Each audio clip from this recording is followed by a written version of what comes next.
Sa kamayng gabi pag-usab, mga angkol o mga auntie. Dugutin isab ko ninyo mga ikatahuran. Magandang gabi po sa lahat po ng mga nakatutoy sa programa ngayon. Tutoy na Love. Of course, kasama niyo po si Totoy Bato. Hello sa ating mga kabisyon natin. Hindi natin pwedeng kalimutan. Siyempre, ang ating mga nasa lansangan ngayon. Ayan, saan bang banda ang matraffic ngayon? Siguro halos lahat ng mga dinaanan mo ngayon, no? Siguro sa Makati, yan, bandang Maynila siguro din, no? At saka yung mga pauwi, no? Ayan, ingat po kayo, no? Sa inyong pag-uwi. Pero bago ang lahat yan, gusto lang na muna nating itimbaya, no? Ayan, magandang gabi po sa lahat ng mga nakatutoy at nakalike po sa aking fan page. Ayan, hello kay Mike Almoite. Uy! Nakatutoy ito, no? Sir, kung pwede sila yung mga Grab at shuttle driver sa Robinsons Summit Valero, Makati. Yan. Magandang gabi dyan, no? Sa mga Grab and shuttle drivers sa Robinsons Summit Valero, Makati. OA Transport Shuttle Drivers. Yan. Ayan si Mike. Sama na nawa. Mike Almoite and the drivers po, no? Nakatutoy sila sa atin dito. At special mention kay Nelson Ocon Pandan. Ayan. Sir, baka pwede. O naman. Arlan Pusang Gala. Ayan si salamat. Nakatutoy sila sa ating programa dito, no? And of course, no?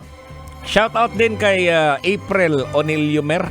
Ayan, April Remolino from Diawan, Aurora Province. Gabi-gabi kong nakikinig po sa programa mo habang gumagawa po ako ng crochet. Ayan, may isa pa, no? Ayan, shout out sa mga drivers pabati. Isa akong Grab driver. Pati anak ko nakikinig, si Lengleng ang name niya, at asawa ko si Marie Chris from Mark Jovel De Leon. Ayan, no? Maya-maya yung ano nyo, ha? Alright, no? Ito po, nabanggit po natin sa unang oras po natin itong pag-uusapan natin sa programa. Ang hindi nakakalimutang nagaganap tuwing may pagtitipon. Siguro alam nyo na yan, no? Pero kailangan natin tong banggitin para naman baka may mga marami ka ding mga masasabi dyan, no? Especially ikaw, manong driver, ikaw security guard, ikaw pasahero. Alam kong magkaiba yung mga ano natin, pero magkaiba ng edad siguro. Mas bata ka siguro, mas matanda ka siguro sa akin. Pero maganda to, no? Ayan, at syempre, sa mga pagtitipon po, mga kabisyo, no? Maraming mga bagay na karaniwan at hindi dapat kalimutang gawin para sa magandang karanasan. Especially ngayon, 6 days na lang, Pasko na. At hindi 6 days yung paghahanda, no? 5 days na kasi 24 po yun, di ba? Matik na po yan. At eto po, ha? Unang-una, para hindi makakalimutan yung pagtanggap po ng bisita. Ayan, dapat po mahalaga ang mainit na pagtanggap ng mga bisita, no? Siguraduhin sila ay maayos na na-welcome at komportable. Iba kasi pagpista, di ba? Pagpista kahit na hindi imbitado Pag sa probinsya, ha? Pero dito sa Metro Manila, pag hindi ka inimbita, pista, magiging piste ka na. Ibig ko sabihin, bibigyan kasi ka ng coupon Ayan, dapat maayo ang pag-abi-abi, di ba? Maabi-abihon. Kumbaga, they are very much welcome sa mga butang na mga ganyan. Yan. Pangalawa, para mas hindi makakalimutan, pagkain at inumin. Hindi mawawala ang paghanda ng masasarap na pagkain at inumin. Siguraduhin may sapat na supply ng pagkain para sa lahat ng bisita. Hindi yung nangyari sa akin to may pagtitipon dahil nga basta, di ko lang sasabihin kung saan. Pero dahil nga may pinuntahan ako, may ginagawa. Pagbalik ko sa parte, kasi kainan na, ang haba ng pila, nagkaubusan ng pagkain. Ang kinain ko lang, salad. Ang bihira naman to.